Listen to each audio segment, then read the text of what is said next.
বর্তমানে আমাদের বেশিরভাগ মানুষের ব্রেনের কন্ট্রোল কিন্তু আমাদের কাছে নাই, ইভেন আপনার আমার কাছেও নাই। আপনি দেখতে চান একটা প্রমাণ? আচ্ছা, আপনাকে একটা ছবি দেখাচ্ছি, আপনি এই ছবিতে একটু লক্ষ্য করেন তো আপনি কি দেখতে পারতেছেন। আপনি এই ছবিটার আকৃতি বা এই ছবিটাতে মানে কি দেখাচ্ছি একটুখানি ধারণা করেন তো। আমি আপনাকে বলতেছি না, আপনি একটু ধারণা করেন এবং এটাকে মনে মনে রাখেন। হ্যাঁ, আমি আশা করি আপনি নিশ্চিত একটা জিনিস দেখতে পারতেছেন। ওকে, একটু হোল্ড, একটুখানি অপেক্ষা করেন। আচ্ছা, এই যে এখন আপনি কি দেখতে পারতেছেন? ভিডিওটা এখানে স্টপ করেন, তারপর আমরা যখন পরবর্তী এক্সপেরিমেন্টে যাব আপনি সত্যি শকড হয়ে যাবেন। আপনার জায়গায় যদি আমি থাকতাম, আমি নিশ্চিত একটা কত বছর হবে 22 বছরের মেয়েকে দেখতে পারতাম, একটা 22 বছরের কুইন। আমি আশা করি আপনি এমন কিছুই দেখতেছেন। আচ্ছা, এখন আমি যদি বলি এটা কোনো 22 বছরের কুইন বা 22 বছরের মেয়ে না, এটা হচ্ছে একটা 70 বছরের বুড়ি মহিলা, তাহলে কি বলবেন? আমাকে বিশ্বাস করবেন? আমার কথা বিশ্বাস করার মতো তো কিছু নাই। আপনি একদম নিশ্চিত দেখতে পাচ্ছেন একটা 22 বছরের তরুণী, আর ছবি দেখাইছি আমি একটা, তাহলে 70 বছরের বুড়ি মহিলা কোথা থেকে আসলো? আচ্ছা, তাও আমি একটু সময় দিই, একটু দেখেন তো এই ছবিটার মধ্যে কিছু দেখতে পারেন কিনা,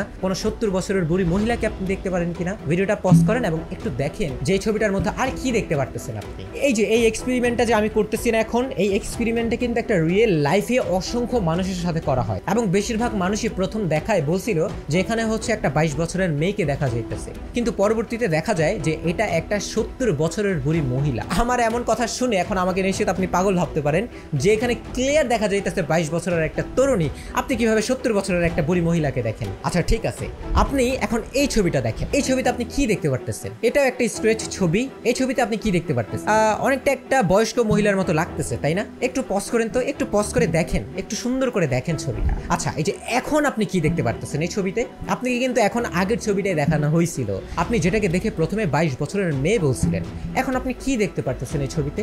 আপনি কি কোনো বুড়ো মহিলাকে দেখতে পারেন? আপনি কি এই মহিলাটার বড় একটা নাক দেখতে পারতেছেন? আপনি কি তার চোখ দেখতে পারতেছেন? দেখতে পারতেছেন হয়তো। যদি না পারেন আরেকবার একটু চেষ্টা করেন, আমার প্রথম থেকে একটু কষ্ট করে ভিডিওটা দেখেন, পুরো জিনিসটা ক্লিয়ার হয়ে যাবে এবং নিশ্চিত আপনি এই মুহূর্তে এসে পুরো শকড হয়ে গেছেন, যেমনটা আমিও প্রথমবার হয়েছিলাম। এবং এই এক্সপেরিমেন্টের কথা যে বললাম আমি, এই এক্সপেরিমেন্টটা হচ্ছে একটা ক্লাসের অনেকগুলো স্টুডেন্টের মাঝে করা হয়। স্টুডেন্টের মধ্যে দুইটা ভাগ করা হয়, গ্রুপ এ, গ্রুপ বি, এবং গ্রুপ এ কে প্রথম ছবিটা দেখানো হয়, যে ছবিটা আমি আপনাকে সর্বপ্রথম দেখাইছি, 22 বছরের মেয়ের আবছা ড্রয়িং যেটা, এবং আরেকটা গ্রুপকে দেখানো হয় 70 বছরের মহিলার স্কেচ ছবিটা।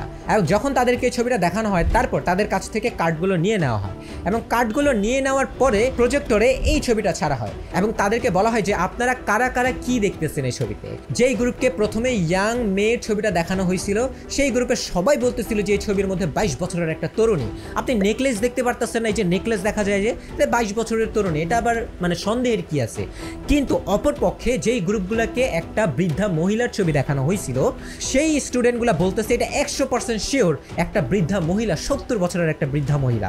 একই ছবি দেখে একই ক্লাসের দুই গ্রুপ দুই রকম কথা বলতেছে এবং তাদের জায়গা থেকে তারা 100% শিওর হয়ে কথা বলতেছে, একজন আরেকজনের সাথে তর্ক করতেছে, একজন আরেকজনকে ভুল বলতেছে, যদি বা দুইজনে কিন্তু রাইট। এই এক্সপেরিমেন্টটা আপনাদের সাথে করার কারণ হচ্ছে একটা মেসেজ দেওয়া। সেটা হচ্ছে আমি আপনাদেরকে কিছু মিনিটের জন্য একটা ইয়াং 22 বছরের মেয়ের ছবি দেখাইলাম প্রথমে, এই কিছু মিনিট যথেষ্ট কোনো একটা বিশ্বাস তৈরি করা বা আমাদের দৃষ্টিভঙ্গি তৈরি করে ফেলা। মাত্র কয়েক মিনিটের মধ্যেই আমাদের মধ্যে এত স্ট্রং একটা বিশ্বাস তৈরি হয়ে গেছে যে আমরা যখন এই ছবিটা দেখছি আমরা প্রথমবারই বললাম হ্যাঁ এটা তো 22 বছরের মেয়ের ছবি। এই কিছু মিনিটের কন্ডিশনের ফলেই আমাদের বিশ্বাস এত স্ট্রং হয়ে যায়। কিন্তু একটু ভাবেন তো, আপনার জন্ম থেকে শুরু করে বর্তমান সময় পর্যন্ত আপনার বন্ধু বান্ধব, আপনার কলিগ, আপনার ফ্যামিলি, আপনার সমাজ, আপনার স্কুল আপনাকে কত মেসেজ, কত ধারণা আপনার ব্রেইনে দিছে।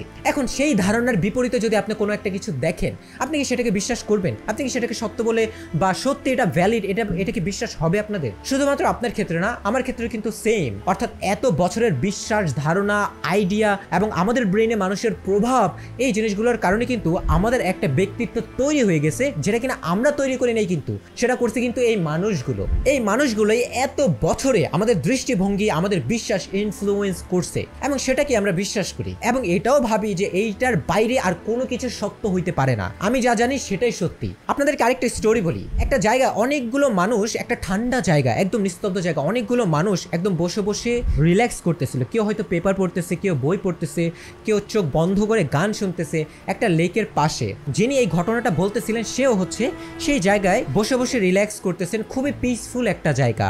হঠাৎ সেই জায়গার মধ্যে একটা বাচ্চা ছেলে এসে এমন চিল্লাচিল্লি শুরু করে, কারো পেপার ধরে টান দেয়, কারো বই ধরে টান দেয়, কান্না করতেছে, মানুষকে ডিস্টার্ব করতেছে। মানে সেকেন্ডের মধ্যে সেই পিসফুল জায়গাটা একটা খুব বিরক্তকর জায়গায় পরিণত হয়েছে। এবং বাচ্চা ছেলেটার সাথে তার বাবাও ছিল। বাচ্চা ছেলেটা কিছু বোঝে না, কিন্তু বাবা তো ম্যাচিওর, কিন্তু বাবাও সেই ছেলেটাকে থামাইতেছে না। বাবাও চুপ করে বসে আছে, বাচ্চা ছেলেকে কিছু বলে না। তো যখন সে ঘটনাটা বলতেছিল, সেই মানুষটা ছেলেটার বাবার কাছে যায় এবং গিয়ে বলে, ইংলিশে বলছিল তো, ভদ্র জেন্টালম্যান বলছিল, আমি বাংলায় বলি যে ভাই, যে আপনার ছেলে আমাদের সবাইকে ডিস্টার্ব করতেছে, আপনি কি একটু পারেন আপনার ছেলেকে একটু থামাইতে? ছোট্ট একটা বাচ্চার জন্য দেখেন সবাই কত বিরক্ত ফিল করতেছে, সবার মুখে বিরক্তের ছাপ এসে পড়ছে। তো এই কথাটা বলার পর ছেলেটার বাবা উত্তর দেয় গম্ভীর মুখে, ও আমি খেয়াল করি নাই, আসলে আমার ওয়াইফ অর্থাৎ তার মা কিছুক্ষণ আগে মারা গেছেন, হয়তো এই কারণে ও এমন কিছু করতেছে, কিন্তু সত্যি বলতে ও খুব ঠান্ডা একটা ছেলে এবং আমিও খেয়াল করি নাই, আসলে খুব সরি। তো এই উত্তরটা শোনার পর সেই মানুষটা শকড হয়ে যায়। যে মানুষটা কিছুক্ষণ আগে সেই বাচ্চা ছেলের উপর, সেই বাচ্চা ছেলের বাবার উপর বিরক্ত ফিল করতেছিল, সেই মানুষটার দৃষ্টিভঙ্গি সেকেন্ডের মধ্যে পরিবর্তন হয়ে যায় এবং তার মুখ থেকে উত্তর বের হয়, ও আমি সরি, আমি তো জানি না, আপনি কি বলতে পারেন আমি আপনাকে কিভাবে সহযোগিতা করতে পারি? মানে দেখেন আমাদের দৃষ্টিভঙ্গি কত দ্রুত পরিবর্তন হয় এবং ছোট ছোট কিছু ইনফরমেশনের কারণে পরিবর্তন হয়, এবং যেটা আমরা প্রথম সময় সত্যি বলে ভাবি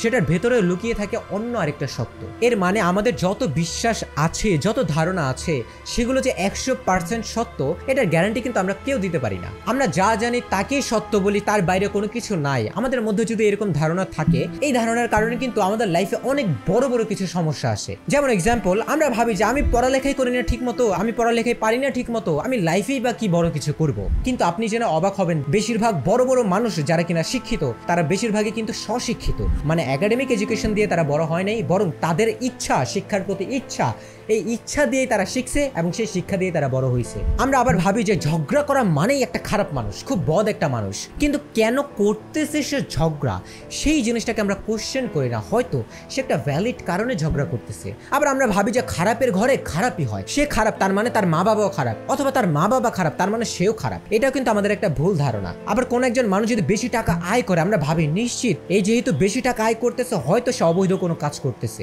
এই সকল ধারণাই কিন্তু আমাদের নিজস্ব ধারণা, আমাদের পার্সোনাল ধারণা। তার মানে পার্সোনাল ধারণা বলেই যে এগুলো 100% সত্য, এটা কিন্তু কখনো বলা যায় না। এগুলোর কারণে মানুষের মধ্যে মিসআন্ডারস্ট্যান্ডিং তৈরি হয়, ঝগড়া তৈরি হয়, হিংসা তৈরি হয়, পরস্পরের সম্পর্ক নষ্ট হয়, পাশাপাশি সত্যের পথ বন্ধ হয়ে যায়, আমরা ভুল পথে হাঁটতে থাকি। মানে আমাদের যদি কোনো ভুল ধারণা থাকে, সেটা কি আমরা বিশ্বাস করে বসে থাকি, তাহলে আমরা ভুল পথেই আজীবন হাঁটবো। এর ফলে আরেকটা যে বড় সমস্যা হয় সেটা হচ্ছে ফেক লাইফ।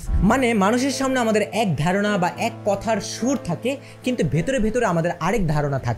এতে করে আমরা কারোর সঙ্গে একটা মজবুত মন থেকে কোনো রিলেশন বিল্ড করতে পারি না এবং আমাদের লাইফটা ভাষা ভাষা হয়, কোনো কাজে আমরা স্যাটিসফাইড অনুভব করি না। তো এই সকল সমস্যার সমাধান কি? তাহলে একমাত্র সমাধান হচ্ছে স্রোতের সাথে না চলা। কোনো একটা ধারণা যেটা কিনা গুরুত্বপূর্ণ, এমন একটা ডিসিশন নিতে হবে যেই ডিসিশনটা বর্তমানে বিশাল বড় একটা চেঞ্জ করবে, বা সেই চেঞ্জেসটা পজিটিভ হবে নাকি নেগেটিভ হবে সেটা বর্তমানে সিদ্ধান্ত বা ধারণার উপরে নির্ভর করে। তাহলে অবশ্যই সেই ধারণা বা সেই বিশ্বাসকে আমাদের প্রশ্ন করতে হবে যে আমি যেটা বিশ্বাস করতেছি বা যেটা আমার ধারণা, সেটা কি আদৌ সত্য?